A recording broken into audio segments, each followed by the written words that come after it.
आप सभी को नमस्कार। मैं एक महत्वपूर्ण जानकारी आप लोगों से साझा करना चाहता हूं।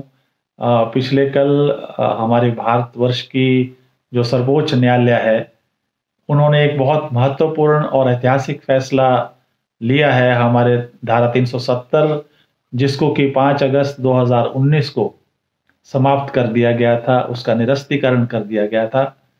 और जैसे कि आप जानते हैं कि 5 अगस्त 2019 का दिन जो कि बड़ा महत्वपूर्ण दिन रहा है, और जिस दिन देश की संसद में धारा 370 को खत्म करने का फैसला लिया गया था।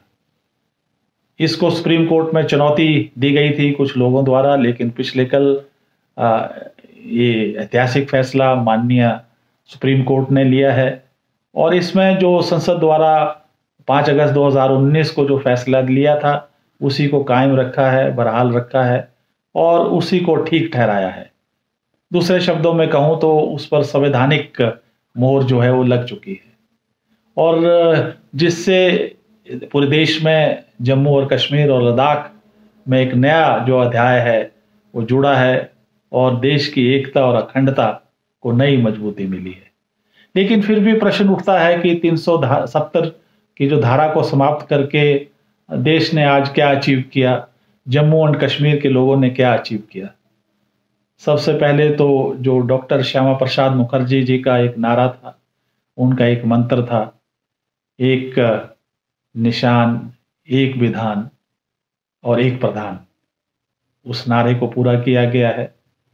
और जम्मू और कश्मीर जो कि एक अलग हिस्सा जिसे माना जाता था, आज उसको देश के मुख्य धारा के साथ जोड़ा गया है, इंटीग्रेट किया गया है।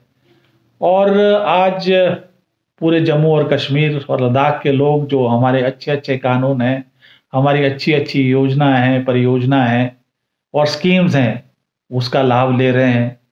और जो जम्मू और कश्मीर एक करप्शन और घोटाले के लिए जानता था, वो ये करप्शन आज वहाँ पर ख़त्म हुई है। और सबसे बड़ी बात, पिछली सरकारों ने, वहाँ की सरकारों ने जो युवाओं के हाथ में वहाँ पर पत्थर दिए थे और सिक्योरिटी फोर्सेस के ऊपर वो पत्थर फेंकते थे, उन पत्थरों को हमारे प्रधानमंत्री मोदी जी ने उनसे छीना है और उनके हाथ में laptop, computer, bat, ball, skill India, startup India जैसी स्कीम्स और चीज़ें जो हैं उनके हाथों में दी हैं, ताकि वो विकास की राह में आगे बढ़ें।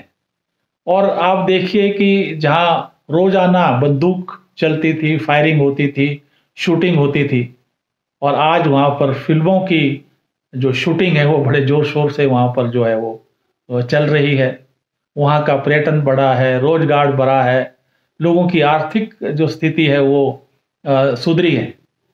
और ये सारी चीजें जो है धारा 370 को खत्म करने के बाद उन लोगों को प्राप्त हुई है जो कि काफी समय से ये वंचित थे।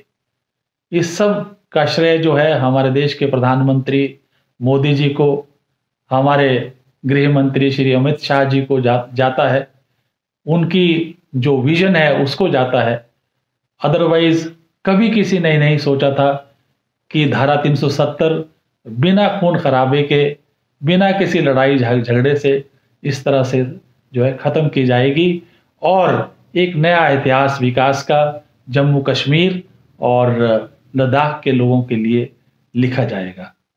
और एक बार पुनः देशवासियों को, जम्मू और कश्मीर के लोगों को, लद्दाख के लोगों को इस नई कामयाबी के लिए और इस नई विकास की जो एक यात्रा है उसके लिए उनको बहुत बहुत बधाई हो, शुभकामनाएं।